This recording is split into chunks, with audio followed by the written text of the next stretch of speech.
Jadi ada geographically ada spesifik area, ada juga yang mengatakan ya secara geografis disebutkan dalam suatu area yang memiliki pola-pola hubungan sosial dan psikologi di mana satu dengan yang lain ya di dalam satu tempat mereka hidup, ya itu dikatakan suatu komunitas pasti mempunyai lokalitas tadi, geografis atau spesifik area atau tempat tinggal atau wilayah tertentu. Komunitas yang mempunyai tempat tinggal tetap dan permanen biasanya mempunyai ikatan solidaritas yang kuat sebagai pengaruh kesatuan tempat tinggalnya. Itu disebut sebagai community by place. Ya, jadi kalau Anda bisa melihat dalam masyarakat kita ya, itu tadi saya katakan community by place itu apa contohnya tadi? Seperti RT, rukun tetangga, RW, ada dukuh, dusun, kampung, ya, bisa di daerah pedesaan, rural, bisa juga di urban. Tapi kata kuncinya apa? Ada interaksi satu dan ada common ties dan ada relasi. Itu community. Mendengar istilah daerah pecina, ya, kumpulan orang-orang Tionghoa, satu komunitas. Ada juga kampung Melayu, Bali, kampung Jawa, ada kampung Arab di Bogor, daerah Empang itu dulu orang Arab, itu juga satu community, interaksinya kuat satu sama. Nah, itu diterjemahkan sebagai community by place. Ini fokusnya komunitas itu. Kata kuncinya apa tadi? Interaksi satu sama lain. Dan di dalam specific area atau secara geografis, dan dia secara sosial dan secara psikologis punya jalinan satu sama lain. Itu community. Dan sebenarnya dalam pemahaman ini kita bisa membedakan community dengan society. Kalau satu kota Bogor mungkin nggak pas disebut dengan community. Dia lebih menggambarkan society, besar sekali.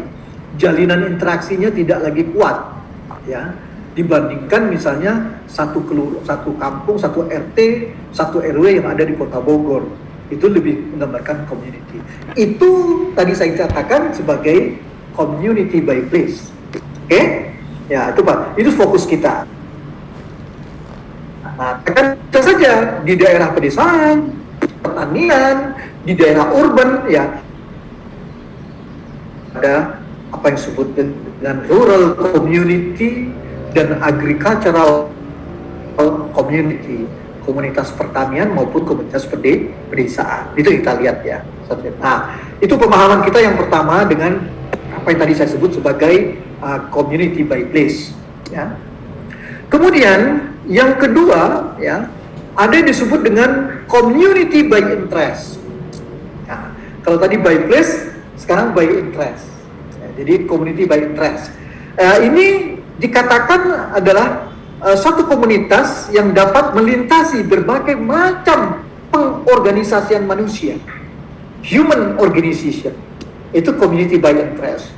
Anda berbeda latar belakang, berbeda status, berbeda agama, berbeda tingkat pendidikan, mampu membuat satu community yang melintasi berbagai macam pengorganisasian manusia. Itu disebut dengan community by interest.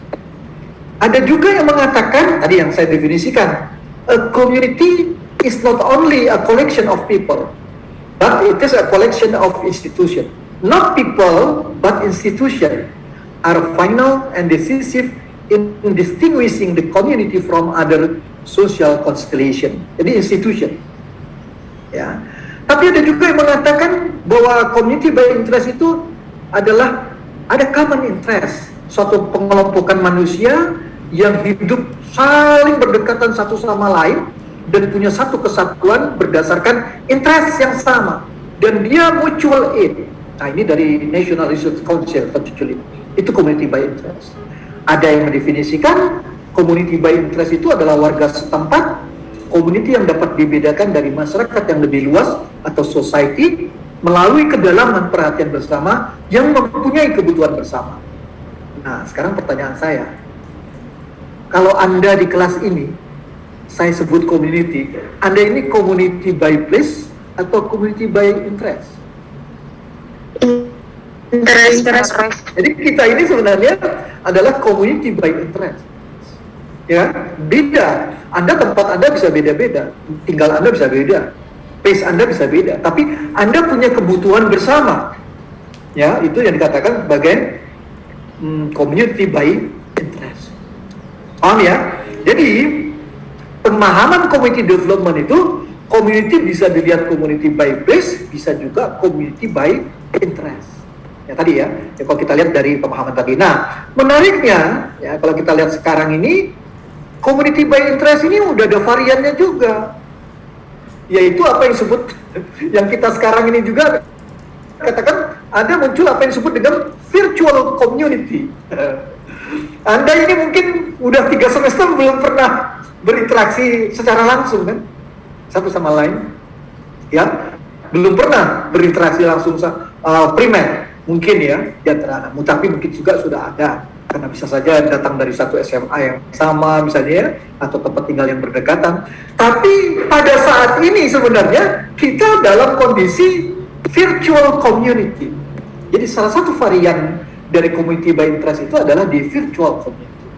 Jadi kalau kita lihat pemahaman kita tentang community itu berbeda dari society yang lebih luas. Apa yang menjadi kekhasan dari community? Ada jalinan-jalinan yang erat, ya, interaksi satu sama lain, baik secara sosial dan secara psikologis, punya common ties, ya. Tapi ada yang by place, tapi juga ada yang by interest. Bahkan sekarang ada varian baru, ya, dengan perkembangan teknologi digital, revolusi 4.0, 5.0 itu muncullah apa yang disebut dengan virtual community. Bahkan kita sekarang ini sebenarnya di dalam konteks virtual community, ya, kita punya jalinan satu sama lain, punya kebutuhan bersama, ada interaksi tidak primer, ya, tetapi kita melintasi berbagai pengorganisasian manusia, sehingga dikatakan a community can encompass many different kinds of human organization. Nah, itulah yang kita sebut dengan community by interest, ya. Jadi kalau saya tunjukkan lagi, kita dapat mengikhtisarkan apa bedanya komunitas atau community dengan masyarakat atau society. Ada yang mengatakan, ini perbandingan ya, bahwa community itu kecil, sedangkan society itu besar. Ya. Community itu homogen, sedangkan society itu heterogen. Ya. Community itu lebih menekankan ikatan-ikatan kultural, ada norma-norma, ada values. Ya. Tapi kalau society itu lebih menekankan struktur, pola relasi berlapis-lapis. Kalau kita merujuk pada pendapat Emil Durkheim, maka di komunitas itu terbentuk solidaritas berdasarkan persamaan. Maka dikatakan sebagai mekanik solidarity. Sedangkan di society bisa terbentuk sosial solidaritas tetapi tidak berdasarkan persamaan. Bisa berdasarkan perbedaan, apa yang kita sebut dengan organic solidarity atau solidaritas organik. Ya, di komunitas lebih menekankan partisipatif yang efektif, lebih kualitatif. Tapi kalau di society lebih menekankan pada produktivitas atau efisiensi, lebih kuantitatif. Community relatif otonom, sedangkan society dependent. Ini kalau kita memperbandingkan, ya, antara community and society. Itu pemahaman kita, ya. Jadi yang mana fokus kita dalam pengembangan masyarakat? Yang ini, ya, komunitas ini. Itu yang kita lihat. Nah, jadi tadi per definisi menarik juga dikatakan a community is not only a collection of people, but it is a collection of institution. Ya, jadi itu yang kita sebut dengan komunitas. Nah, meskipun demikian nanti Anda mendengar juga ya beberapa istilah, ya. Para ilmuwan itu membuat berbagai istilah, misalnya Ferdinand Tonis, ya, ini mirip nama saya tapi bukan saudara saya ini, ya. Ferdinand Tonis ini dia membedakan community dengan masyarakat itu, kalau community itu basisnya Gemeinschaftlich, tapi kalau masyarakat itu Gesellschaft, ya, ikatan-ikatan yang lebih solidaritasnya berdasarkan guyup gitu ya, Gemeinschaft. Emil Durkheim tadi bilang mekanik solidarity dan organik solidarity. Robert Fried, komunitas dijelaskan ada distinctiveness smallness, homogeneity, dan self-sufficiency. Jadi dia lebih otonom. Baldrige menggambarkan komunitas itu sekelompok orang dengan kebudayaan yang bersama pada geografis tertentu, di dalamnya ada institusi dan organisasi sosial. Jim Ivey mengatakan komunitas itu suatu organisasi sosial, mempunyai skala manusia, dapat mengidentifikasi dan kepemilikan, ada obligasi, ada culture dan ageneska. Condronegoro membedakan komunitas sebagai gejala organisasi atau sociality, sedangkan masyarakat adalah organisasi. Ini kalau kita lihat ya, pemahaman kita tentang community. Jadi saya katakan tadi bahwa itu pemahaman kita tentang komunitas. Nah, dalam perjalanan pemahaman kita, jangan-jangan kita juga sering mendengar istilah local community dan ada juga global community. Jadi pernah Anda mendengar seperti itu? Mungkin Anda yang pria sering menonton sepak bola. Kita punya klub sepak bola di Inggris di sana. Ada Liga Premier League ya. Misalnya ada klub Chelsea, klub sepak bola. Ya, pemainnya dari 24 bangsa dari situ. Pelatihnya orang Jerman, pemiliknya orang Yahudi Rusia, ya, manajernya orang Amerika misalnya kita lihat. Itu klub sepak bola di Inggris, Premier League. Tapi di sini, di Ciawi, kecamatan Ciawi, ada desa Cibeduk, ada klub sepak bola juga, namanya Citra, Cibeduk Putra. Pemainnya masih kerabat, ada 22 orang, 18 orang, itu masih saudara, gitu ya, satu kerabat gitu. Klub sepak bola juga, klub Citra, Cibeduk Putra, ya, klub sepak bola. Coba Anda bandingkan, ada klub Chelsea dan ada klub Citra tadi, Cibeduk Putra. Pertanyaan saya kepada Anda, mana yang local community, mana yang global community? Coba saya bisa menjawab. Mana yang global community, mana yang global? Chelsea yang global, Pak. Nah, Chelsea disebut global community, ikatannya kuat, interaksi satu sama lain kuat, ya. Ada ikatan baik secara sosial maupun secara subjektif. Tetapi values-nya bukan lokal, tapi nilai-nilai global. Apa yang dia junjung? Profesionalitas. Kan ini kan? Ya, itu global. Tapi Cibeduk Putra tadi kita sebut apa? Dia local community. Yang terjadi juga interaksi, kuat juga satu sama lain. Tapi nilai-nilai global, tapi adalah nilai-nilai lokal. Kerabat, saudara, kan gitu ya. Itu yang mengikat mereka. Apakah Anda bisa membayangkan seandainya klub Chelsea pindah ke Cibeduk gitu? Ada di Cibeduk ya. Bisa Anda bayangkan ya apa yang terjadi? Kan ada pertarungan antara nilai-nilai lokal dan nilai-nilai global. Nah, pertanyaan saya, di dalam konteks community development dan pengembangan masyarakat, mana yang menjadi sasaran kita? Local community atau global community? Lokal, Bapak. Dua-duanya, baik lokal maupun global. Nanti kita belajar pada bagian akhir bagaimana dampak dari climate change, ya, global warming itu mengubah, ya, bagaimana bumi ini semakin panas. Tapi pendekatan penyelesaiannya banyak dilakukan dengan local community. Nah, kita memang fokus pada local community, tapi sebenarnya kita membicarakan dua hal tersebut. Jadi perubahan-perubahan global maupun perubahan-perubahan bisa dipahami rekan-rekan, ya, tentang apa yang kita sebut dengan community. Hanya sekarang kita sudah menarik bahwa community kita tidak hanya by place dan by interest, muncul juga seperti kita ini adalah virtual community. Itu yang menariknya gitu ya.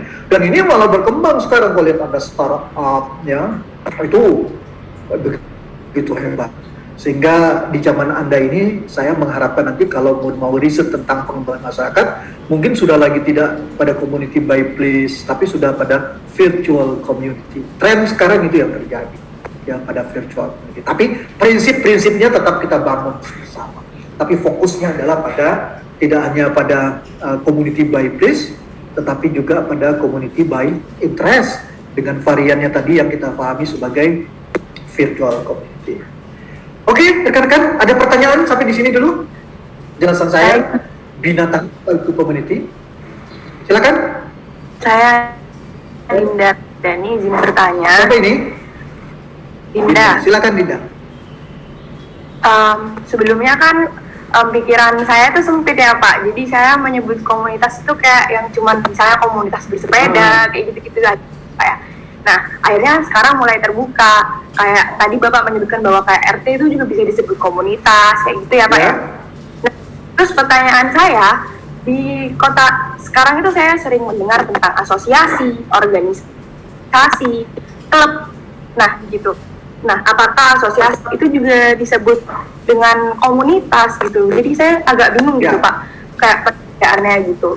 Terima kasih. Ya, baik Dinda. Jadi gini, tadi saya katakan, a community is not only a collection of people, but it is a collection of institution. Kelembagaan kan? Nah, kelembagaan itu bisa kita artikan ada organisasi, ada kelompok-kelompok gitu kan. Jadi ada yang memahami komunitas itu ada kumpulan kelembagaan, kumpulan organisasi-organisasi. Tapi ada juga Dinda yang memahami bahwa ya kelompok-kelompok organisasi orang bersepeda itu menyebut komunitas ya sah-sah saja. Ya, cuman bisa kita lihat apakah itu komunitas by place atau community by interest, bisa kita lihat. Jadi memang spektrumnya lebar. Ada dari kelompok-kelompok organisasi disebut community sampai pada tadi community by place dalam satu desa misalnya. Satu desa ada organisasi nggak di dalamnya? Ada nggak? Ada kelembagaan nggak di dalamnya? Ada juga. Nah, cuman tadi saya katakan, jadi pengertian community ini Dinda, itu spektrumnya jadi luas. Maka tadi ada membedakan local community dan global. Tapi yang membedakan adalah nilai-nilai lokal dan nilai-nilai global. Jadi kalau Dinda mengatakan orang kumpulan pakai sepeda menyebut dia komunitas, pada saat kita bisa mendefinisikan interaksinya kuat, ada common ties, ada kebutuhan bersama, this is community. Nah, jadi luas sekali. Tapi ketika Anda datang ke satu desa, Anda mau menyebut komunitas, lihat dulu. Ada yang mengatakan desa-desa Jawa itu tidak cocok disebut komunitas, terlalu besar. Interaksinya tidak begitu kuat. Tapi kalau dusunnya, dukuhnya, bagian dari desa itu bisa disebut komunitas karena ikatannya masih kuat. Nah, cobalah kita lihat ya. Anda yang di Jawa Barat, coba lihat kampung-kampung di Jawa Barat. Saya tanya pada Anda, kalau di Jawa Barat itu kampung-kampung itu mengelompok, melingkar atau garis panjang sepanjang jalan? Coba saya tanya. Mengelingkar Pak. Masih melingkar.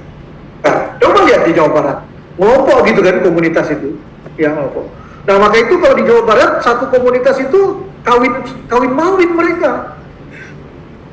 Dan itu makanya di Jawa Barat seperti di kampung karena rumahnya berdekatan-dekatan, nggak tahu lagi mana septic tank, mana sumur gitu ya, maka disentri masih kuat. Itu problem kita di Jawa Barat. Tapi kalau di Jawa Tengah, Jawa Timur, Jogja, Anda lihat, yang namanya komunitas itu memanjang di depan rumah berhadapan, jalan belakangnya sawah kan gitu ya. Ya kan itu kan kalau kita lihat ya. Tapi kalau di Jawa Barat tidak. Gitu Dinda, ketika kita mau. Jadi memang Latif, itu penjelasan saya adalah community by place. Tapi kita juga punya community by interest seperti ini. Ini komunitas bukan? Iya. Komunitas apa? Saya sudah mengatakan kita ini ada virtual community. Cobalah, interaksi kita kan by digital kan? Ya, menggunakan Zoom Meet, ya. Anda dengan saya belum pernah kita berinteraksi langsung satu sama lain, kan itu kita gambarkan. Oke ya? Bisa paham? Boleh menambahkan lagi Pak? Boleh, silakan. Nah, tadi kan Bapak bilang kalau organisasi-organisasi itu bisa disebut komunitas ya. Terus tadi katakan oleh Jono Goro itu bahwa organisasi itu society.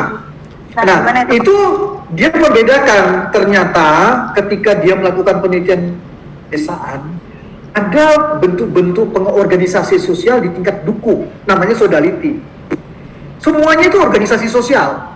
Sedangkan di tingkat yang society juga organisasi sosial juga. Cuma pengorganisasian sosial di dalam dukuh atau di desa itu relatif kecil.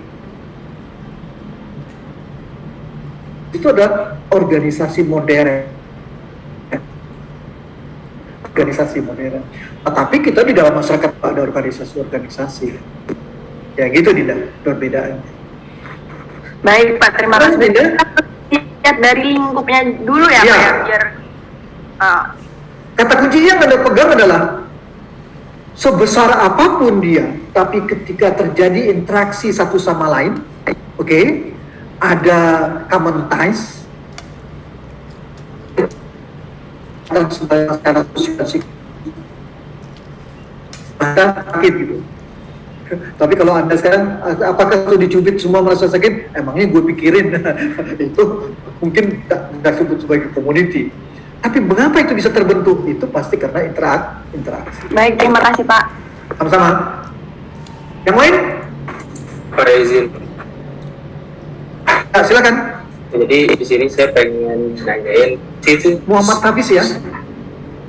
Iya, kedengeran nggak Mas? Kedengeran, tapi apa kamera Anda kok buram gitu ya? Iya Pak, mau diblurin Pak. Nggak apa-apa, diblurin aja lah. Iya. Jadi olah Pak, itu masuk ke community apa Pak? Soalnya kalau misalnya kita lihat sekarang tuh TK, SD, SMP lah, itu kan biasanya ditunjuk atau dipilih sama orang tua kita. Jadi itu apa gitu maksudnya sama SMA. Nah di SMA ini eksistensinya kan mulai muncul lah, ada kayak favorit SMA-nya apa gitu, dan di IPA misalkan di SMA itu ada IPA IPS. Nah di IPA apakah semua orang pengen belajar? Tapi kan nggak semua pengen belajar itu, kayak pengen aku pengen belajar IPA aja, pengen supaya antar ke universitasnya biar gampang atau gimana. Nah itu saya masih bingung Pak, kayak sekolah ini dalam keseluruhan itu masuknya Ya, kalau sekolah itu seperti kita ini, dia community by interest, karena dia datang dari tempat yang berbeda-beda kan.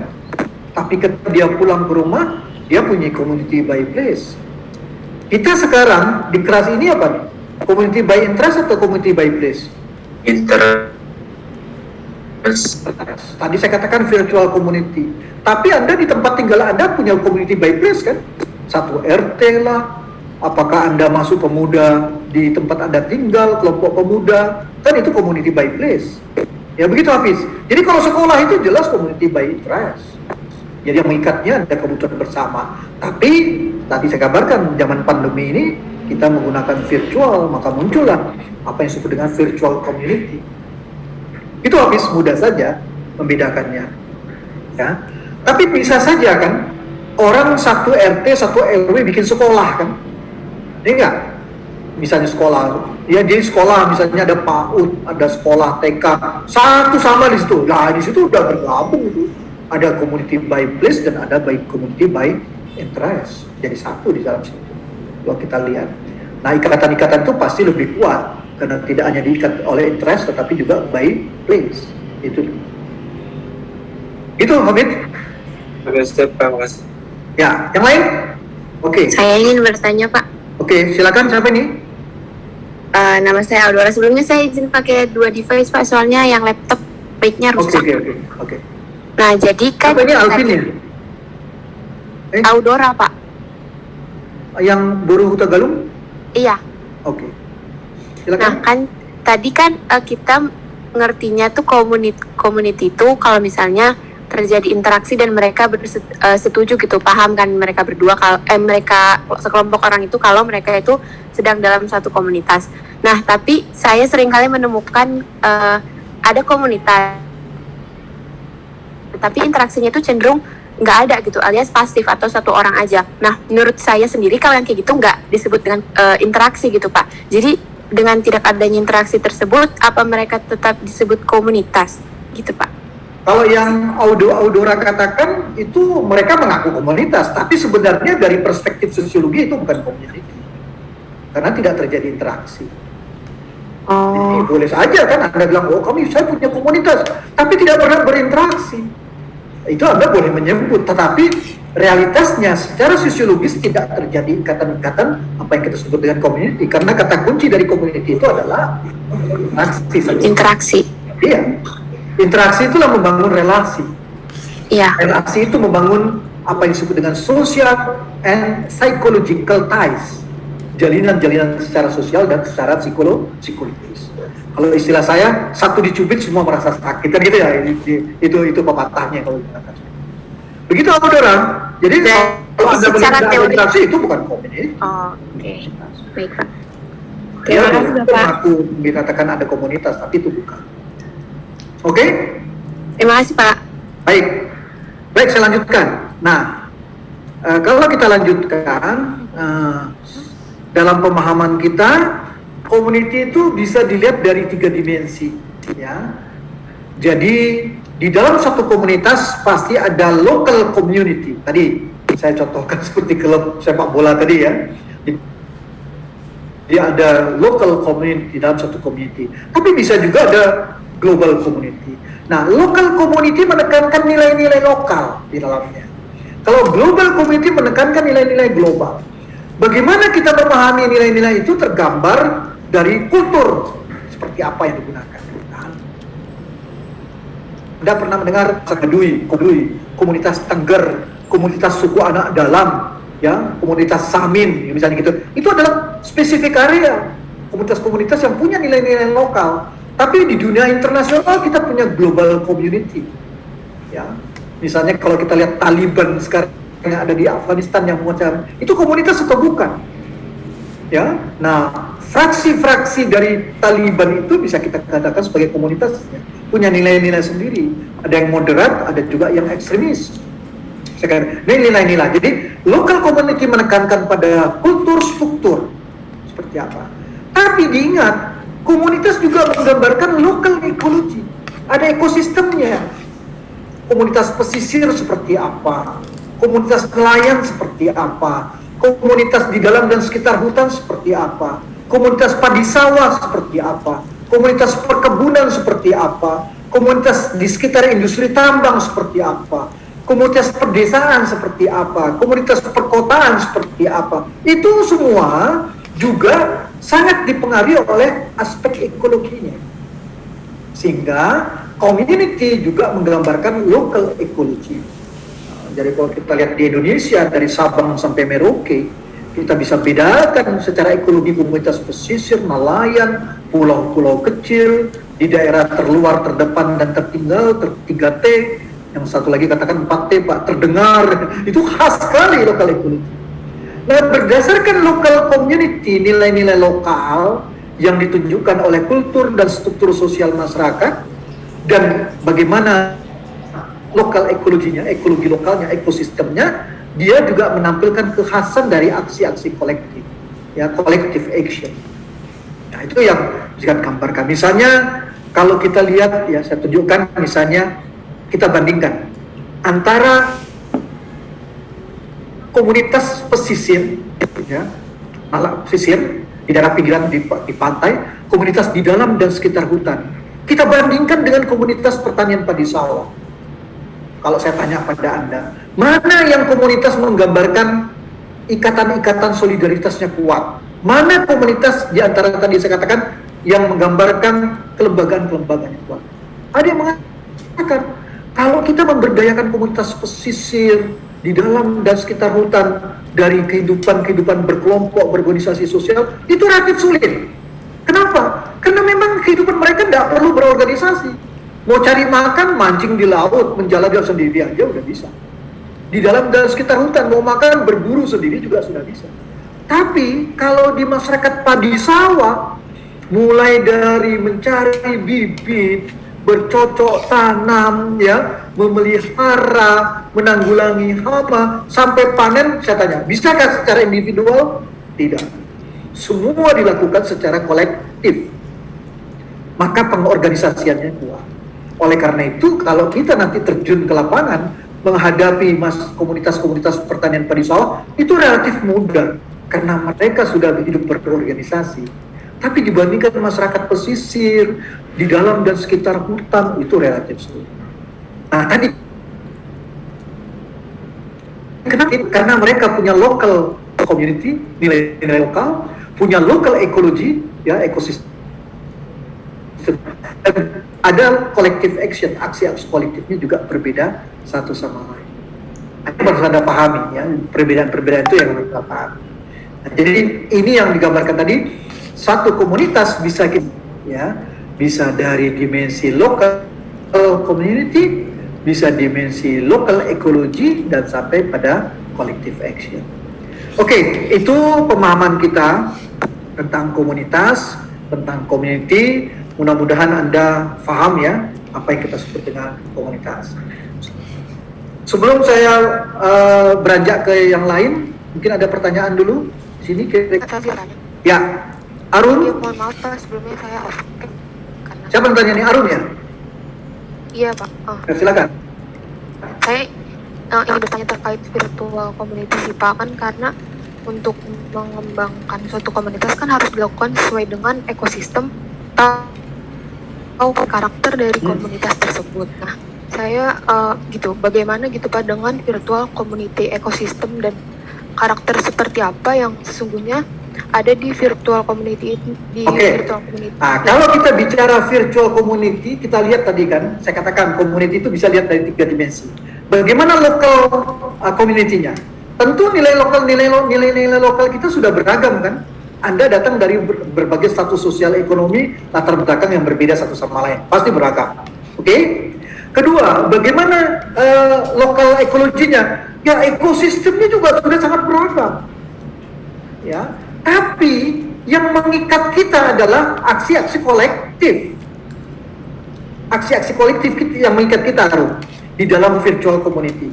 Aksi bersama kita dalam Zoom ini, by digital, itu yang mengikat kita menjadi satu komunitas. Tapi kita lihat nilai-nilai lokal kita beragam, ekosistem kita beragam. Untuk virtual community-nya, ekosistemnya khas. Tidak bisa kita bandingkan dengan apa yang disebut tadi dengan community by place maupun community by interest yang lain. Anda di jalan suka melihat ada anak-anak pang tuh ya, yang suka kumpul-kumpul di jalan itu. Itu komunitas sudah bukan. Anda mengatakan ini community by place, no, dia community by interest. Kalau kita lihat gitu ya. Nah, jadi Arun, yang mengikat kita ini adalah pada aksi kolektif, dimensi itu yang mengikat kita sebagai komunitas. Apakah di antara kita ada interaksi? Yes. Sebagai local community kita ada interaksi. Tapi bagaimana interaksinya? Tidak primer, tapi sekunder. Ada nilai-nilai yang dibangun di situ. Apakah kita dibangun dalam bentuk local ecology? Yes. Kita datang dari ekosistem yang berbeda. Tapi kita membangun ekosistem sendiri di dalam virtual community. Itu yang kita sebut dengan virtual community. Itu Arun. Ada komentar, Arun? Apakah suara saya terdengar Pak? Sudah terdengar? Silakan. Ya, maksudnya dia agak putus-putus. Berarti apakah virtual community ini hanya berdasarkan dari interest Pak? Nah, tadi saya katakan kita bergabung ini berdasarkan apa? Interest kan? Pada dasarnya. Iya. Iya kan? Iya Pak. Nah, tapi kita tidak pakai media online, tidak menggunakan media offline, tapi kita menggunakan media online dalam berinteraksi, dalam berkomunikasi. Maka disitulah kita disebut sebagai virtual community. Oh iya Pak, bisa dipahami, terima kasih. Bisa paham? Paham Ya. Pak, paham. Maka itu saya katakan virtual community itu bukan satu tipe sendiri, tapi dia varian dari community by interest. Anda punya community by place, punya masing-masing. Tapi ini bukan disebut community by place, kita disebut community by interest dengan varian yang kita sebut dengan virtual community. Oke, mudah-mudahan Anda paham tentang fokus tadi. Jadi kalau saya ikhtisarkan pemahaman kita tentang community sebagai fokus kita di dalam kuliah pengembangan masyarakat ini adalah bisa community by place, community by interest, termasuk variannya virtual community. Oke ya. Nah, tetapi berdasarkan nilai-nilai tadi kita bisa membedakan ada yang local community, ada juga yang global community. Bagaimana ikatan-ikatan di dalam community itu bisa juga tidak hanya dilihat dari social and psychological ties, tetapi juga bisa dilihat dari 3 dimensi tadi. Ada local community-nya, nilai-nilai lokalnya berbasiskan pada kultur dan struktur sosial komunitasnya.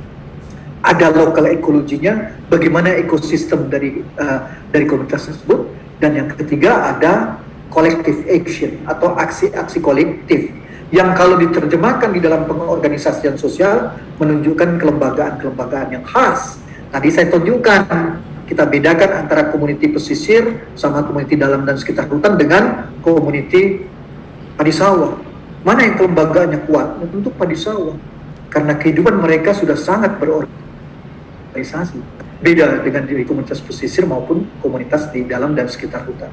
Maka itu memberdayakan masyarakat pesisir dan masyarakat di dalam dan sekitar hutan relatif lebih sulit daripada memberdayakan masyarakat di komunitas di sawah. Kalau kita bandingkan juga antara rural community dengan urban community, mana yang lebih cenderung menggunakan organisasi modern? Pasti kita bilang urban, ya kan gitu ya, lebih formal. Tapi kalau di rural community pasti menggunakan organisasi sosial tradisi, nilai-nilai lokal digunakan. Nah, itu yang harus kita pahami. Nah, pertanyaannya, kalau kita melakukan pengembangan masyarakat dalam konteks IPB-an kita, yang mana jadi sasaran kita? Pasti kita banyak ke agricultural community. Tapi ingat, komunitas pertanian kita tidak lagi di pedesaan, di perkotaan juga udah banyak sekarang. Ya kan kalau gitu ya. Di RT itu ada bikin kelompok-kelompok penanam tanaman-tanaman tertentu. Jadi komunitas itu kalau kita lihat. Ya. Anak-anak muda sekarang generasi milenial bikin farming, pertanian, sudah menggunakan sistem digital, ya tidak lagi dengan lahan yang luas, tapi cukup dengan greenhouse. Oh sudah, bisnis jadi seperti pabrik gitu. Tapi pertanian di perkotaan, tidak di pedesaan. Tapi kalau di rural community, agriculture-nya mungkin pada masih nilainya. Ingatlah bahwa ini akan mengalami pergeseran. 10-20 tahun yang akan datang, generasi milenial yang orang-orang tua itu udah habis, nilai-nilainya akan berubah. Ya, bentuk lokal community-nya sudah berubah. Itu harus kita paham. Oke. Kalau itu sudah, kita sekarang beranjak pada pokok bahasan yang kedua, ya. Apa itu pengembangan masyarakat? Ya. Nah, tadi saya sudah katakan apa yang kita sebut dengan community development, ya, pengembangan komunitas, ya. Ada yang mengatakan, tadi sudah saya jelaskan ini, community development menggambarkan makna penting dari dua konsep, community dan development, tidak perlu saya ulangi lagi. Kemudian ada yang mengatakan community development is a movement, ya, suatu gerakan, dirancang to promote better living for the whole community with the active participation and on the initiative of the community. Anda nggak usah menghafalkan definisi ini, tidak pernah akan saya tanyakan di dalam ujian, ya. Tapi apa yang kita bisa pegang dari definisi ini? Kalau kita bicara community development, maka konsep yang khas community development dibandingkan studi-studi pembangunan yang lain seperti penyuluhan, social work, ya, apa yang membedakan? Kata kuncinya adalah participation, ya, itu yang membedakan. Jadi community development implisit mengandung arti partisipasi. Kemudian ada yang mendefinisikan pengembangan masyarakat itu, ya, suatu metode atau pendekatan pembangunan yang menekankan adanya partisipasi dan keterlibatan langsung penduduk dalam proses pembangunan, di mana semua usaha swadaya masyarakat disinergikan dengan usaha-usaha pemerintah setempat dan stakeholder lainnya untuk meningkatkan apa? Taraf hidup, dengan sebesar mungkin ketergantungan pada inisiatif penduduk sendiri serta pelayanan teknis sehingga proses pembangunan berjalan efektif. Dari definisi ini ada beberapa keywords: partisipasi, swadaya, sinergi, taraf hidup, inisiatif, pelayanan teknis, dan efektif. Tapi tetap yang mencirikan kekhasan dalam pengembangan masyarakat adalah partisipasi. Coba Anda lihat dari definisi ini. Apakah pengembangan masyarakat itu hanya dilakukan oleh masyarakat? Tidak. Meskipun partisipasi menjadi kunci, tapi juga perlu sinergi dengan berbagai pihak, termasuk pemerintah dan stakeholder yang lain.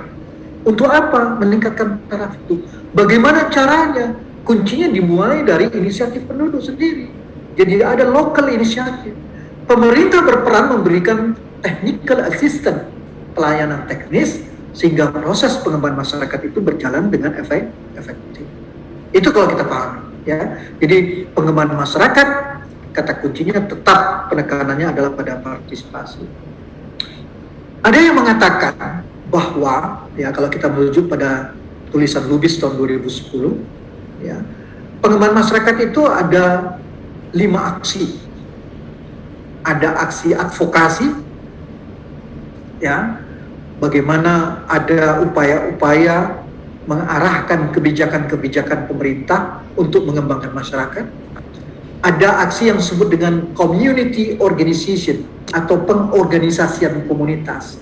Nah, tadi kan, a community is not only a collection of people, but it is a collection of institution. Maka people ini harus diorganize di dalam apa yang disebut dengan community organization, pengorganisasian komunitas. Konkretnya seperti apa? Ada berbentuk, tadi pertanyaan dari Dinda, seperti kelompok, organisasi sosial, asosiasi-asosiasi, itu adalah community organization. Action berikutnya di dalam pengembangan masyarakat itu ada yang disebut dengan networking development. Jadi pengembangan jejaring. Satu kelompok dengan kelompok lain, satu organisasi dengan organisasi lain, satu desa dengan desa lain, ya. Bahkan antar lokal dan lokal lain dalam konteks global itu juga kita kembangkan. Apalagi dengan virtual community ini, kunci networking development menjadi sangat penting. Di dalam pengembangan masyarakat juga ada upaya-upaya capacity building, yaitu pengembangan kapasitas. Ada program pelatihan, program pendidikan, ya, pemberdayaan dan sebagainya, itu disebut dengan capacity building. Di dalam proses tersebut perlu komunikasi, informasi, dan edukasi. Ini juga yang menyebabkan nama departemen kita menjadi Departemen Communication and Community Development. Tidak bisa dilepaskan itu, bahwa Komdev juga harus berbasiskan pada komunikasi, informasi, dan edukasi. Jadi kalau kita lihat dari 5 tadi, simpulnya ada di komunikasi, informasi, dan edukasi. Ya, inilah yang menjadi penghubung, ya, antara advokasi, pengorganisasian komunitas, pengembangan jaringan, dan pengembangan kapasitas. Ternyata riset-riset yang kami lakukan menunjukkan, ya, bahwa itu tidak cukup. Ya, komunikasi, informasi, dan edukasi tidak cukup. Ada 2 hal lagi yang harus ditambahkan, yaitu tentang usaha ekonomi lokal. Jadi pengembangan local economics itu menjadi penting di dalam pengembangan masyarakat, dan basisnya, simpulnya, motivasi dibangun, kreativitas dibangun itu dengan inovasi teknologi. Jadi saya ingin mengatakan bahwa aksi-aksi pengembangan masyarakat tanpa inovasi teknologi itu nonsens. Ya, jadi perlu pengembangan masyarakat. Ya, di dalam pengembangan perlu inovasi teknologi. Saya mau contohkan begini. Saya sedikit ilustrasi supaya Anda paham. Ya, dulu di tahun mahasiswa KKN di IPB pertama kali, ada 5 orang mahasiswa KKN yang saya bimbing itu ber-KKN di Kabupaten Subang, di salah satu desa. Mahasiswa saya itu ada dari sosek, ada dari agronomi, ada dari hama penyakit, dan ada juga dari penyuluhan. Ada 5 orang masuk ke satu desa, ya. Kemudian di desa itu dominan dengan tanaman bambu di desa itu.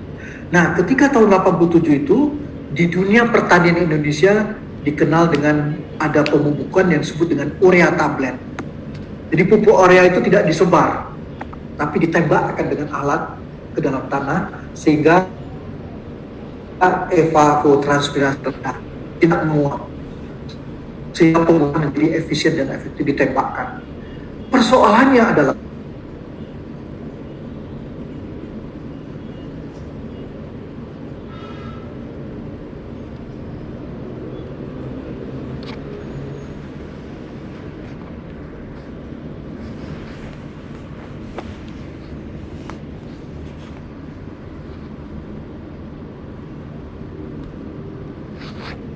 tadi dengan bambu-bambu yang ada di sini. Oke? Nah, mereka ternyata selama 2 bulan berlima bekerja sama dengan masyarakat di desa itu, dengan bambu yang ada, berhasil menciptakan alat tembak urea tadi, yang tadi harganya mahal tadi itu, mereka ciptakan dengan sumber daya yang ada di desa itu. Wah, berhasil lah. Saya bangga juga ketika mereka ujian semua kasih nilai A, berhasil. Tapi apa yang terjadi rekan-rekan? 2 minggu setelah KKN saya dipanggil oleh pemerintah Kabupaten Subang. oleh kepala dinas saya dituduh sebagai pengkhianat. Kenapa? Karena mahasiswa Anda menemukan teknologi alat tembak itu, maka alat-alat yang sudah diproduksi oleh pabrik yang ada di gudang itu tidak laku. Bisa Anda bayangkan gitu? Kan pemerintah udah menyediakan itu, tidak laku. Dulu tuh belum ada Kalpataru, belum ada award-award seperti itu. Oh, saya dituduh. Saya bilang, saya supaya akademisi menginginkan mahasiswa saya berhasil. Bagaimana? Dan mereka berhasil. Petani dengan mudah mengadopsi urea tablet karena alat tembaknya murah. Tapi pada saat itu pemerintah marah dengan saya. Karena 5 mahasiswa Bapak lah, maka program kami gagal. Gagalnya apa? Tidak laku itu alat. Ya, misalnya. Nah, itu kan pasti ada investor yang menyediakan, ya, ingin mencari untung dan sebagainya. Tapi apa yang mau saya ceritakan? Disitulah kalau kita lihat upaya-upaya 5 mahasiswa saya tadi sebagai suatu fasilitator dalam mengembangkan masyarakat, dia bersama masyarakat desa berhasil menciptakan inovasi teknologi. Coba Anda lihat, apa bedanya alat tembak yang datang dari pemerintah dengan alat tembak yang diciptakan oleh 5 mahasiswa bersama masyarakat? Beda kan? Kalau yang dari pemerintah itu inovasi datang dari luar kan, masuk, ya kan? Tapi kalau yang bambu tadi di-create bersama oleh mahasiswa dengan komunitas desa. Nah, itulah bedanya di dalam pengembangan masyarakat dibandingkan penjuruan. Nanti Anda belajar adopsi inovasi, bahwa di dalam pengembangan masyarakat, apa yang disebut dengan pengembangan masyarakat itu kuncinya adalah inovasi teknologi yang di-create bersama di dalam satu komunitas. Bisa paham tuh cerita saya ya, untuk menunjukkan bahwa tidak cukup dengan 5 tadi, harus ada 7. Mengembangkan ekonomi lokal, dan kata kuncinya bukan hanya di komunikasi, informasi, dan edukasi, tetapi bagaimana bisa kreatif menciptakan apa yang disebut dengan inovasi teknologi. Steve Jobs bilang, pendiri Apple itu, apa yang membedakan pemimpin dan anak buah? Kata kuncinya, pemimpin harus punya inovasi. Nah, oleh karena itu, di dalam konteks pengembangan masyarakat pun begitu. Meskipun kata kuncinya partisipatif, tapi inovasi-inovasi tidak datang dari luar, tapi dengan kemampuan local community, dengan dimensi local ecology, dengan aksi-aksi kolektif, komunitas bersama-sama mampu menciptakan suatu inovasi teknologi. Itulah yang disebut dengan pengembangan masyarakat. Ya, bisa paham ya? Nah, itu tahun 87 rekan-rekan. Anda belum lahir kali ya. Nah, itu tahun 87. Kalau dia sekarang dapat itu, mungkin mahasiswa saya itu dapat award ya. Karena dia berhasil menciptakan apa yang disebut dengan alat tembak dari bambu yang murah. Sedangkan alat tembak yang diciptakan oleh produsen itu dari logam ya, pasti mahal. Dan dalam konteks inovasi, adopsinya sulit. Bukan tidak mau mengadopsi, tapi harganya mahal. Tapi dengan diciptakan dari bambu yang sangat indigenous knowledge berdasarkan kearifan lokal, itu bisa dilakukan. Itulah yang disebut dengan pengembangan masyarakat. Dari sisi inovasi, inovasi tidak datang dari luar komunitas, tapi inovasi di-create di dalam komunitas. Nah, 5 mahasiswa bukan membawa inovasi, tapi bersama masyarakat, bersama komunitas menciptakan inovasi. Itulah yang kita sebut dengan pengembangan masyarakat. Oke, ya itu jadi kalau kita gambarkan itu yang disebut dengan pengembangan masyarakat. Nah, secara konseptual ya ada 4 cara untuk memandang pengembangan komunitas atau pengembangan masyarakat atau community development. Ada kelompok-kelompok yang melihat bahwa community development itu suatu proses yang menekankan apa yang akan diciptakan oleh orang-orang secara sosial dan psikologis. Ada yang melihat sebagai suatu proses, ya. Tapi ada juga kelompok-kelompok masyarakat yang melihat bahwa community development itu suatu metode. Ada kelompok lain yang melihat suatu community development itu ada suatu program, ya, yang menekankan pada aktivitas. Kalau metode lebih menekankan bagaimana cara melakukannya. Tapi ada juga yang melihat suatu pengembangan masyarakat itu satu gerakan yang menekankan kepada bagaimana dia menyampaikan gagasan-gagasan, ide-ide, idea-idea, dan ideologinya. Nah, sekarang saya tanya pada Anda. Kalau orang perguruan tinggi melihat pengembangan masyarakat itu sebagai suatu proses, suatu metode, suatu program, atau suatu gerakan, kalau menurut Anda? Perguruan tinggi ini, orang perguruan, seperti kita lah ini. Apa ya? Lihat pengembangan satu sebagai suatu proses, mungkin iya, tapi apakah sebagai suatu metode, sebagai suatu program, atau suatu gerakan? Oke, saya bedakan.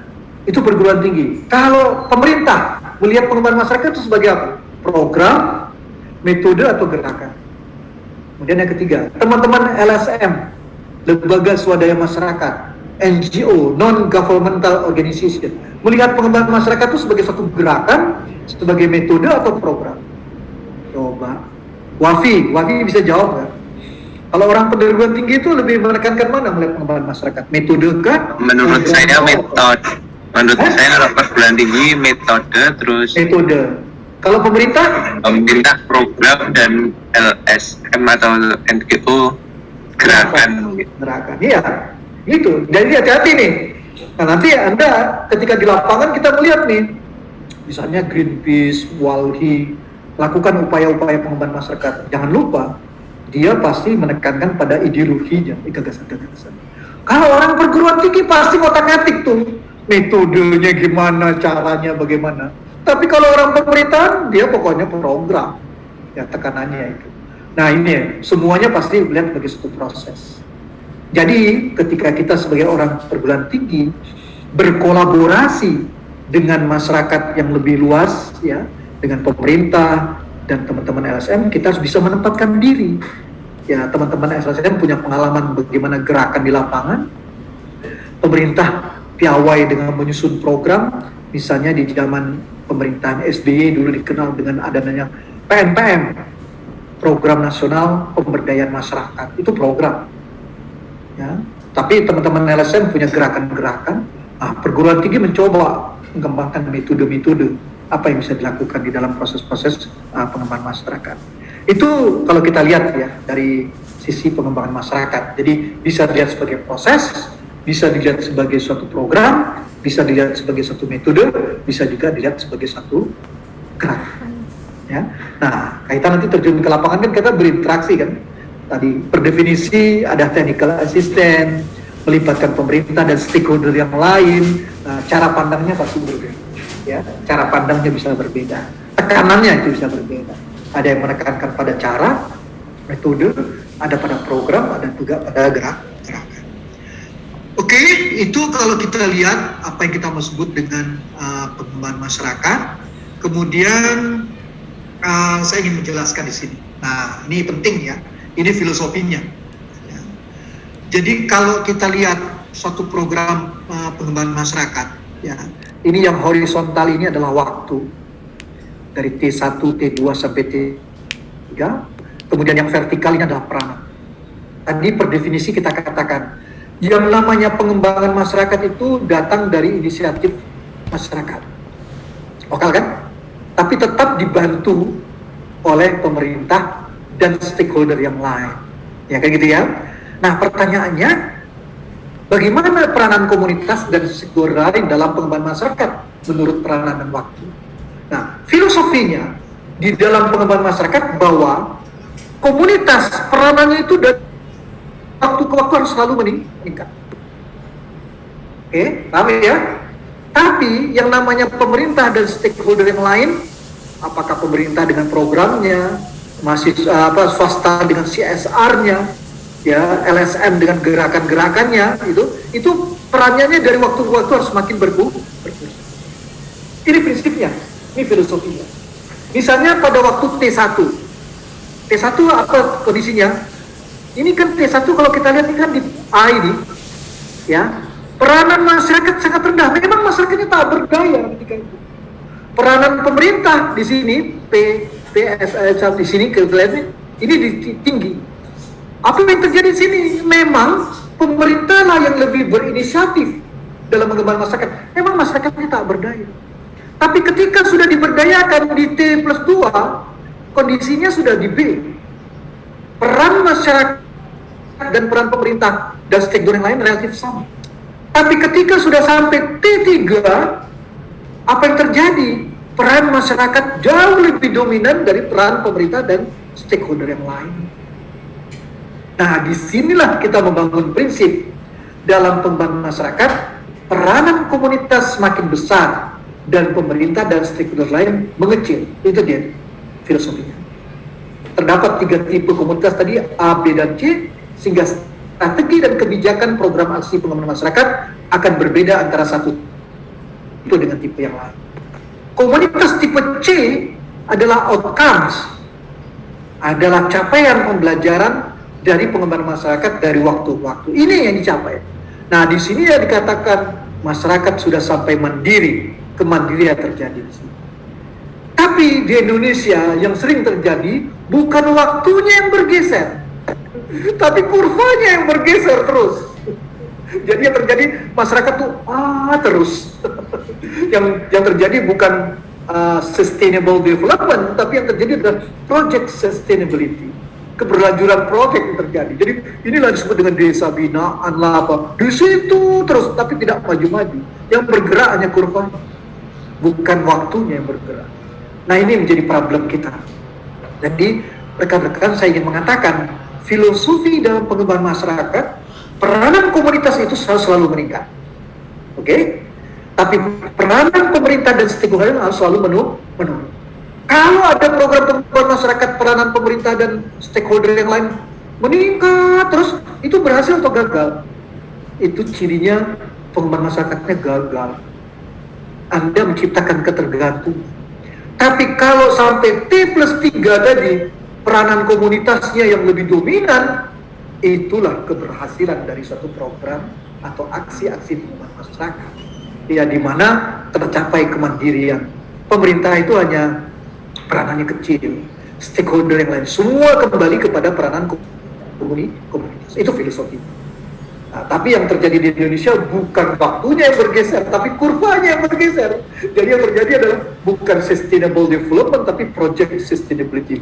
Projectnya yang berkelanjutan di desa itu aja. Maka itu sering disebut desa binaan, desa apa ya? Desa anak emasnya lah pemerintah. Sebenarnya itu bukan keberhasilan, itu adalah kegagalan. Anda tidak berhasil menciptakan kemandirian. Desa itu bertahan karena tergantung dengan program-program apakah dari pemerintah maupun stakeholder yang lain. Ya, itu yang perlu Anda pahami ya. Kalau kita lihat dalam konteks pengembangan. Jadi filosofinya di dalam pengembangan masyarakat, peran masyarakat harus semakin meningkat, tapi peran pemerintah dan stakeholder yang lain harus menurun. Nah, itu keberhasilan di T+3. Kalau T1 terus itu gagal. Ya, jadi minimal kita. Nah, persoalannya ketika nanti Anda melihat di lapangan bagaimana kondisi komunitas-komunitas kita, misalnya desa lah ya, atau duku dan dusun. Itu ada yang tipe A, ada yang tipe B, ada juga yang tipe C. Maka itu Kementerian Desa kan membuat suatu kategori perkembangan desa. Ada desa tertinggal, desa berkembang, sampai desa mandiri. Kalau desa mandiri ini udah pemerintah udah usah ikut campur tangan lagi lah, dia sudah mampu. Tapi untuk desa-desa tertinggal dan berkembang itu seperti tipe A dan tipe B kan, perlu kekuatan masukan dan pengembangan komunitas itu. Ya, nah ini yang harus Anda perhatikan. Jadi tolong dipahami, pengertian datang dari inisiatif lokal tidak selalu semuanya dominan dari masyarakat. Ketika dia tipe A, ini memang masyarakat tipe-tipe yang tak berdaya, harus diberdayakan, ya kan? Tapi jangan menjadi tergantung sampai dia tipe B, sampai dia tipe C, itu sudah harus kita lepas. Ya, itu gambaran kalau kita lihat filosofinya pengembangan masyarakat. Oke, ada pertanyaan rekan-rekan? Jadi saya sudah menjelaskan apa itu pengembangan masyarakat, kata kuncinya participation. Kalau Anda di kelas virtual ini bikin seminar, bikin spanduk nih, judulnya Seminar Pengembangan Masyarakat Partisipatif. Kata-kata itu benar atau salah menurut Anda? Seminar Pengembangan Masyarakat Partisipatif. Kalimat itu benar atau salah? Ya, tidak salah, tapi dia berlebihan. karena pakai pengembangan masyarakat partisipatif. Padahal kita sudah paham pengertian community development atau pengembangan masyarakat pasti dilakukan secara partisipatif berdasarkan inisiatif penduduk lokal, disinergikan dengan kebijakan pemerintah dan stakeholder yang lain untuk apa? Meningkatkan taraf hidup. Bagaimana peran-peran pemerintah dan stakeholder yang lain sebagai bantuan teknis atau technical assistant, ya, sehingga berlangsung secara efisien dan efektif. Nah, itu yang kalau kita lihat apa yang kita sebut dengan pengembangan masyarakat. Silakan rekan-rekan, ada yang mau bertanya? Iya, saya izin bertanya Pak. Siapa nih dulu nih? Dian izin bertanya Pak. Siapa? Dian Pak. Dian. Dian, oke, silakan Ya. Dian. Jadi kan di dalam pengembangan masyarakat itu untuk menyelesaikan masalah di dalam masyarakat itu dengan pendekatan lokal ya Pak. Ya. Pendekatan lokal itu contohnya seperti apa ya Pak? Apa seperti tadi yang mahasiswa KKN itu menyelesaikan masalah dengan meng-create sebuah inovasi di dalam komunitas itu, atau seperti apa ya Pak? Terima kasih. Ya, jadi contohnya seperti tadi contoh yang saya berikan pada mahasiswa KKN tadi. Jadi mereka meng-create inovasi, tidak mendatangkan dari luar, tapi menciptakan dari dalam. Nah, jadi itulah menjadi apa yang disebut dengan kekuatan-kekuatan lokal, atau sering juga kita sebut dengan indigenous knowledge, atau kearifan-kearifan lokal yang coba kita bangun. Itu khasnya.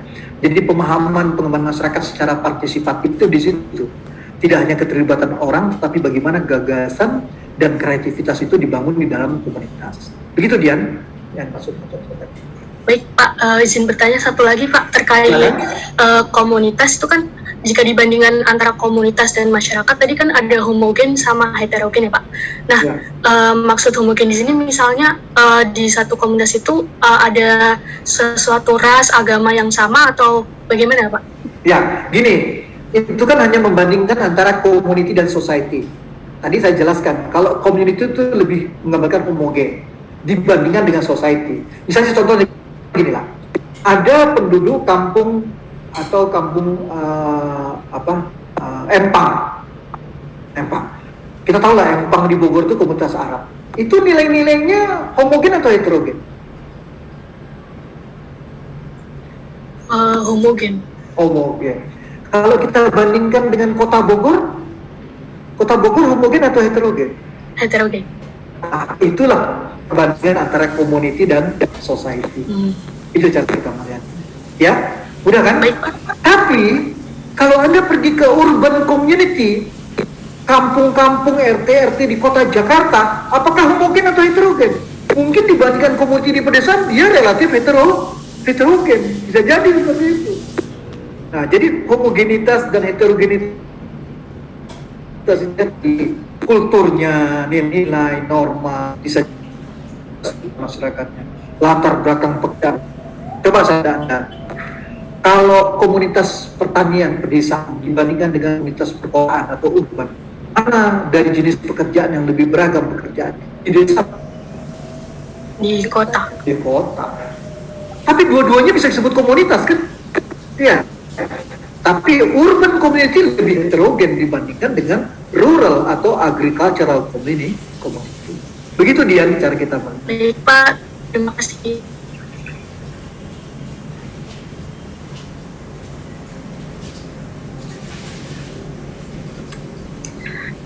Pak, izin bertanya Bapak.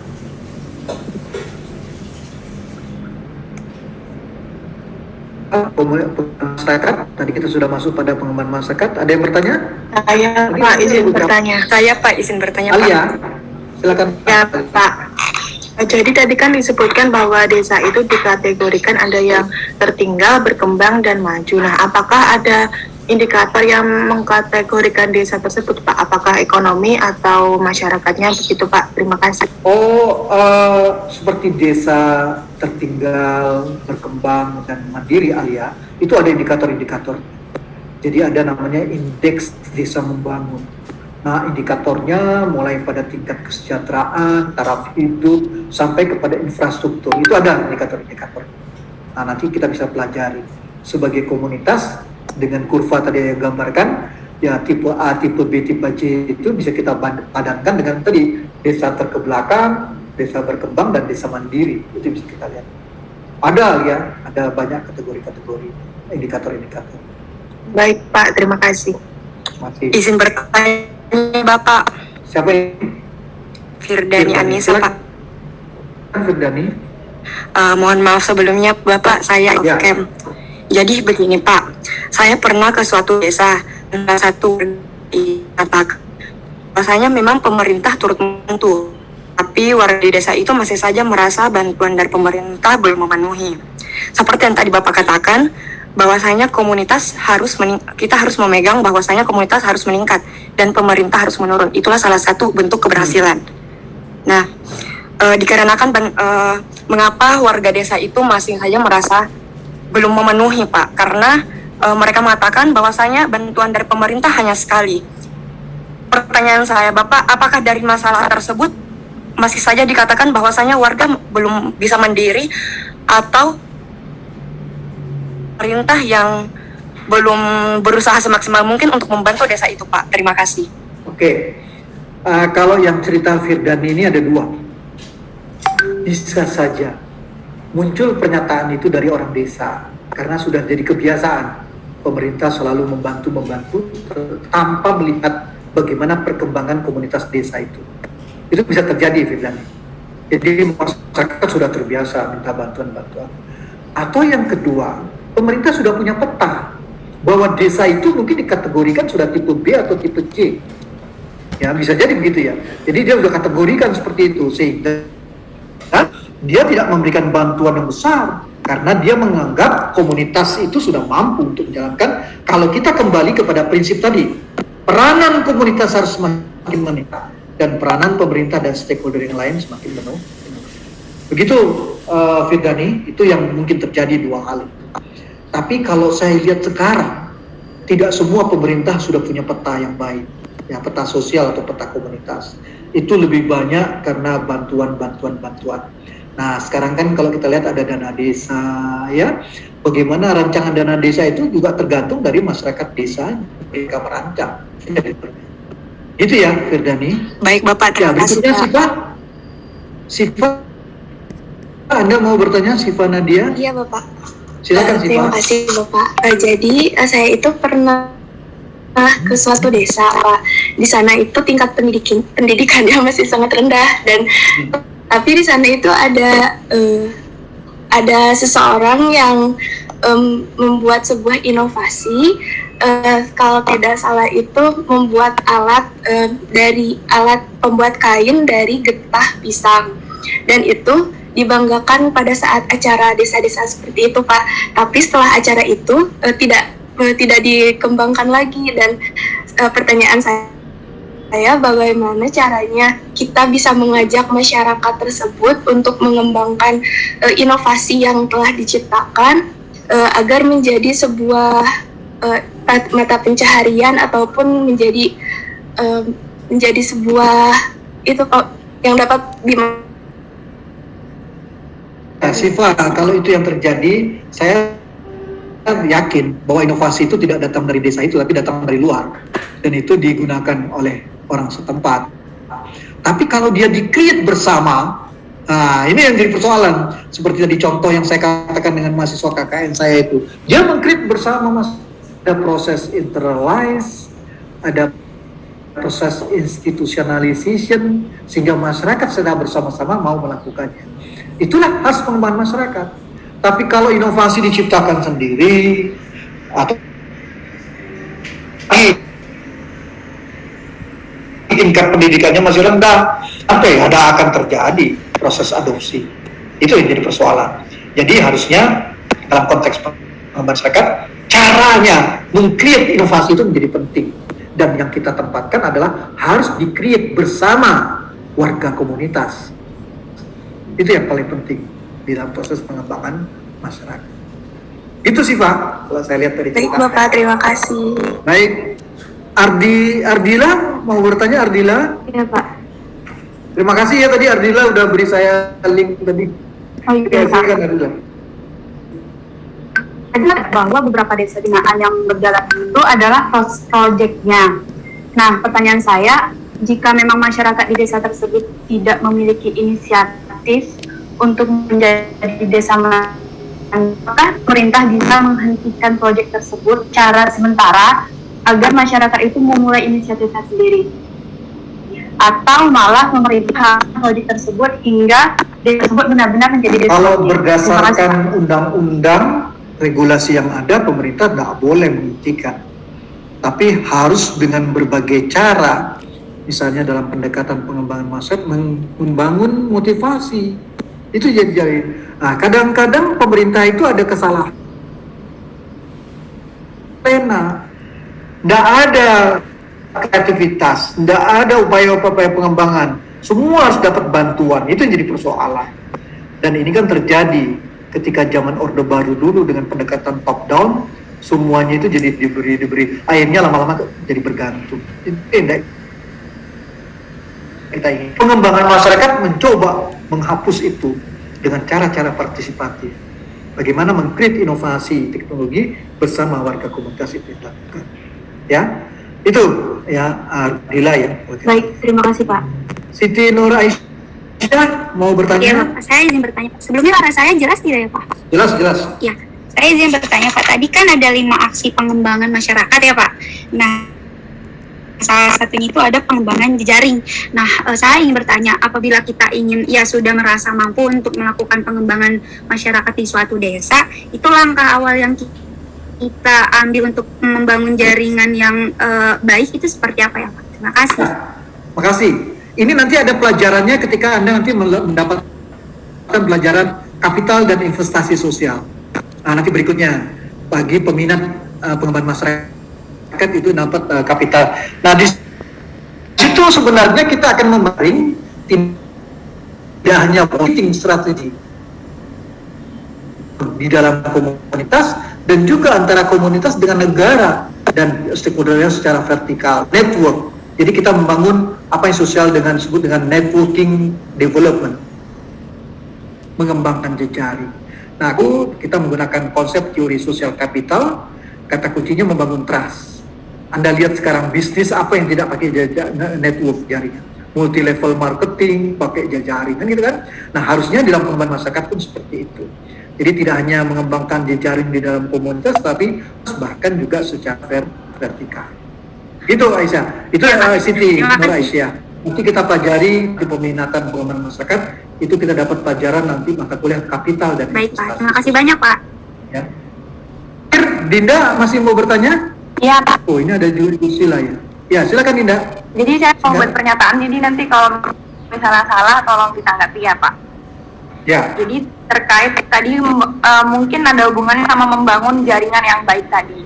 Nah, gimana caranya kita itu bisa membangun partisipasi. Jadi saya tuh pernah kayak apa ya, nah nggak bisa kan kita itu cuma sekedar bilang ke masyarakat, ayo kita misalnya nggak bisa kan, pasti masyarakat ngapain kayak nggak ada kerjaan gitu. Nah terus ada seorang penggagas yang dia tuh nanam.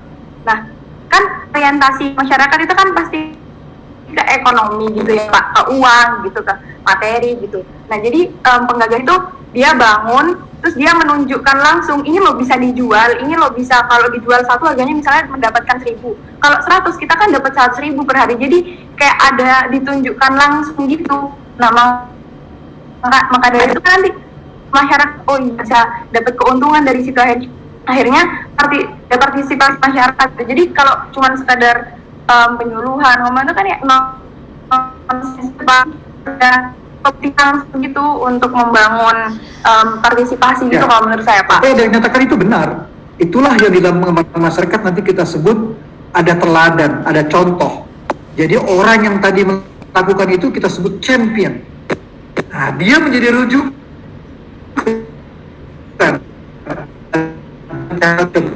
Ngapain ini? Tapi ketika dia sudah bisa menghasilkan suatu produktivitas, ada nilai tambahnya, orang yakin kan? Itulah pengembangan masyarakat. Nah, champion ini kita manfaatkan, kita gunakan sebagai penggerak bagaimana proses pengembangan masyarakat lakukan. Jadi bukan hanya menyuruh, ya enggak. Itu harus kita bangun. Nah, cara mendengar pembangunan ini dalam konteks pengembangan masyarakat harus kita lakukan secara partisipatif. Bagaimana kita mendayagunakan si champion-champion itu sehingga menjadi rujukan pada masyarakat setempat untuk bergerak seperti itu. Itu tidak benar yang Anda bilang. Oke, terakhir Yusila. Ya Pak, sebelumnya maaf ya Pak, Ya, saya off silakan. cam. Ini Pak, saya mau bertanya, ini kan tadi kan kata Bapak tipologi peranan komunitas yang tipe C itu peran masyarakatnya semakin lama harus semakin berkembang kan ya Pak, semakin maju gitulah kan ya Pak intinya daripada pemerintah. Nah tapi kalau misalnya pemerintahnya sendiri, masyarakatnya tiba-tiba membutuhkan peran dari pemerintah, dia jatuh langsung ke mundur yang tipe 1 atau tetap gimana ya Pak? Nah, itu kan dugaan kita, istilah. Jadi kalau kita sudah mengatakan tipe C itu masyarakat yang mandiri, peran pemerintah sangat minimal, apalagi stakeholder yang lain. Komunitas sudah bisa menggerakkan dirinya sendiri. Tapi apakah suatu saat tidak ada peran pemerintah dia akan menurun? Nah, itu kita buktikan karena apa? Jangan-jangan di dalam masyarakatnya terjadi konflik, jadi persoalan-persoalan itu yang harus diselesaikan oleh masyarakat. Jadi bukan berarti selesai, ya. Jadi peran pemerintah juga harus memaintain yang mandiri-mandiri ini harus dimaintain sedemikian rupa sehingga tetap bertahan atau semakin maju. Begitu Yusila. Jadi kemungkinan dia untuk mundur bisa saja terjadi. Nah itu yang harus kita paham. Filosofinya, karena masyarakat itu berhasil, selalu peran komunitas jauh lebih besar dari peran pemerintah dan stakeholder yang lain. Itu ya. Baik, terima kasih Pak. Oke, baik. Kita lanjutkan yang terakhir, masih ada 10 menit, ini pengembangan masyarakat, sejarah dan perkembangannya. Jadi kalau saya masuk pada tiga, kalau kita lihat sejarahnya, community development, kalau kita lihat di Amerika, itu itu di dalam penyuluhan pertanian, agricultural extension di Amerika itu menempatkan community development itu sebagai satu metode. Mengapa? Karena pertanian di Amerika itu berlahan luas. Anda bisa lihatlah bagaimana dia memupuk, bagaimana memberantas hama itu sudah menggunakan pesawat terbang dan sebagainya.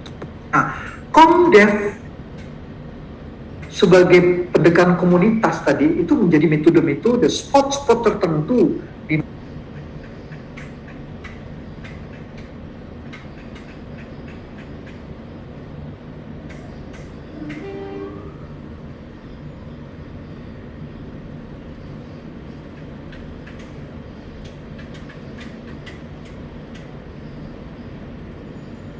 Afrika Utara, di India, di Myanmar, di Asia Tenggara seperti di Malaysia, itu menempatkan Komdev sebagai payung, sedangkan pendidikan penyuluhan itu sebagai metode terbalik.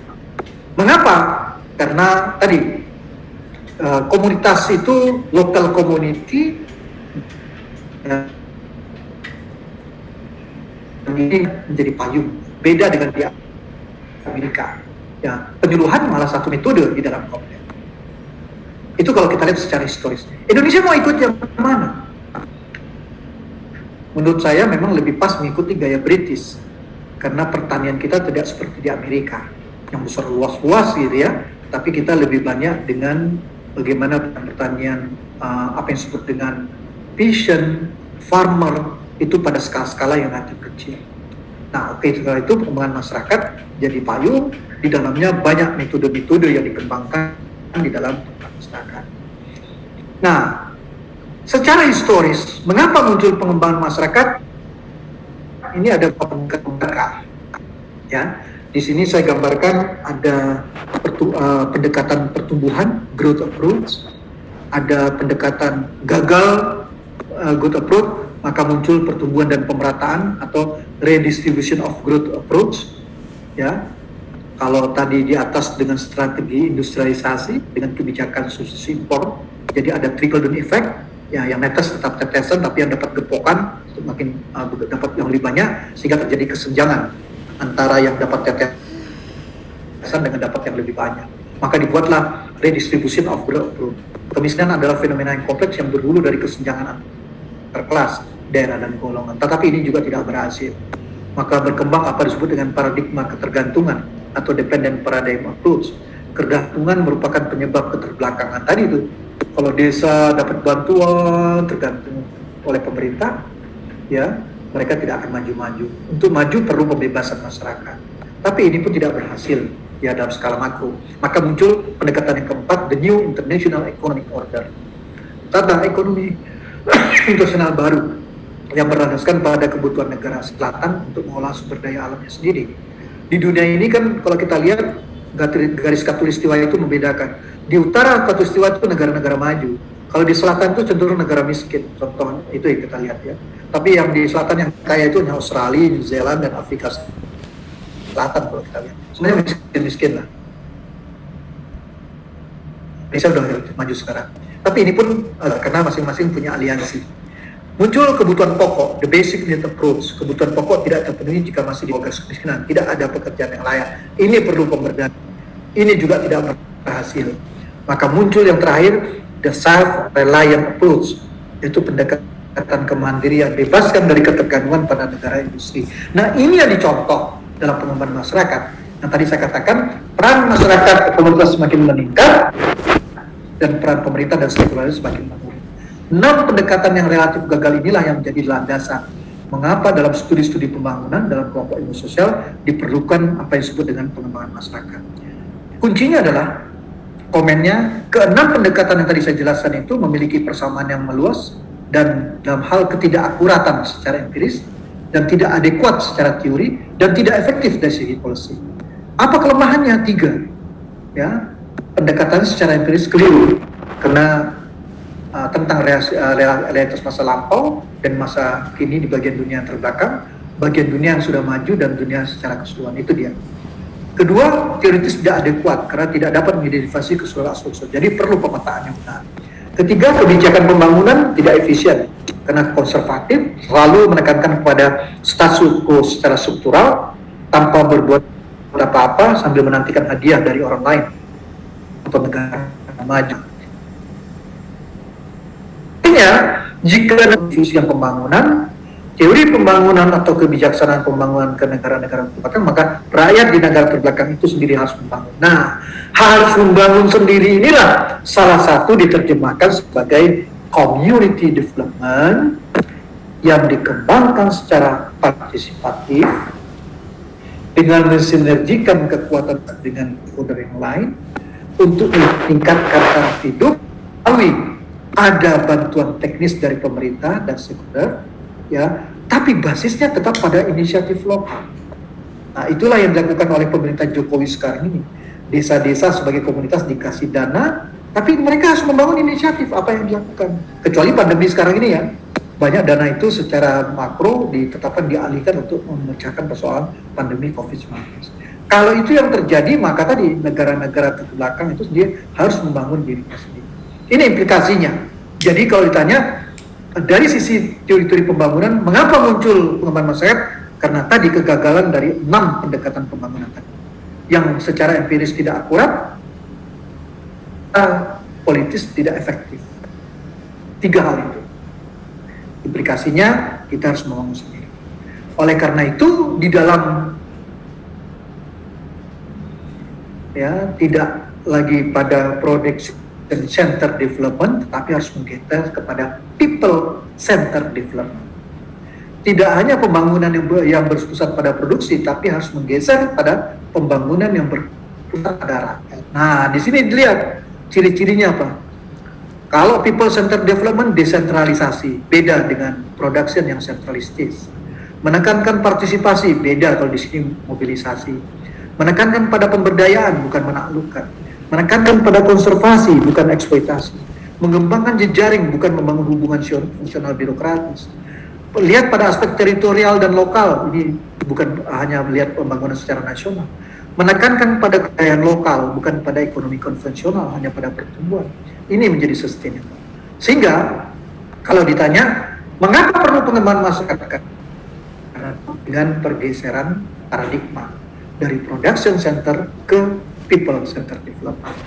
Nah, ini ada beberapa konsep dan teori yang berkembang sekitar 40-an sampai 50-an sampai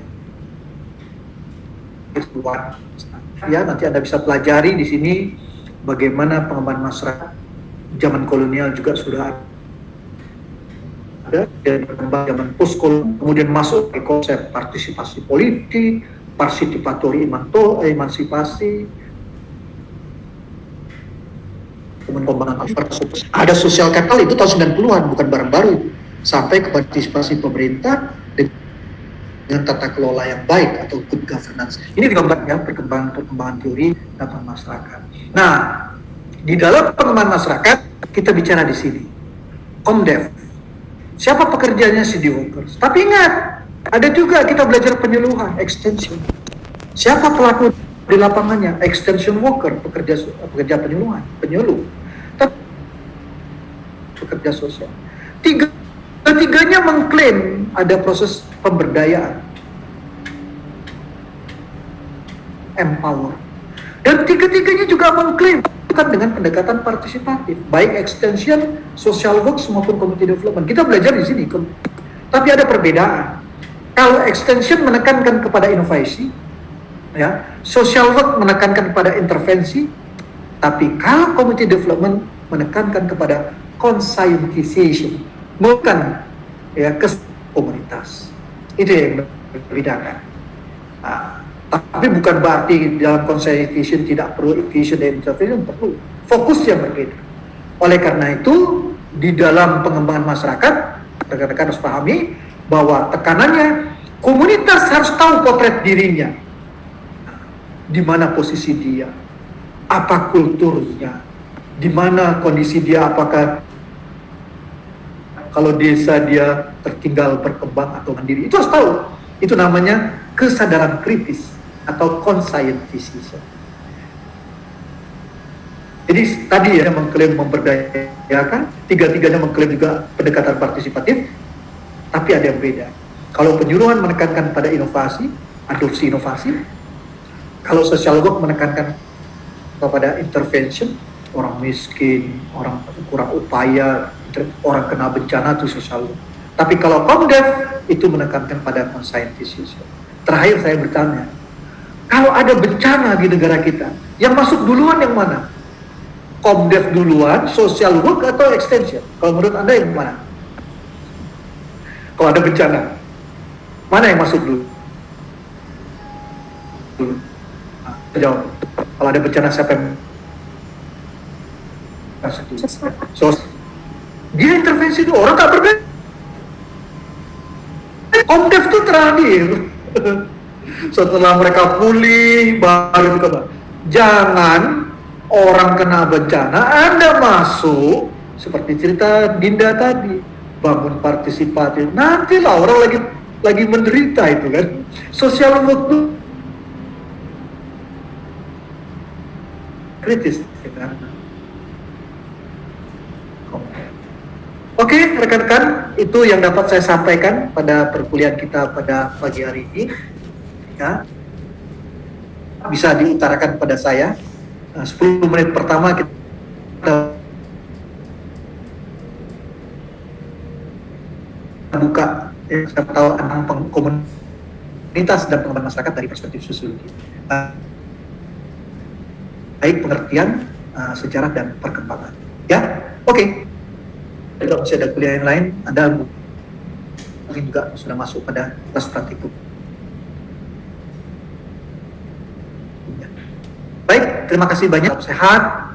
Nanti saya akan upload ini di dalam course IPB.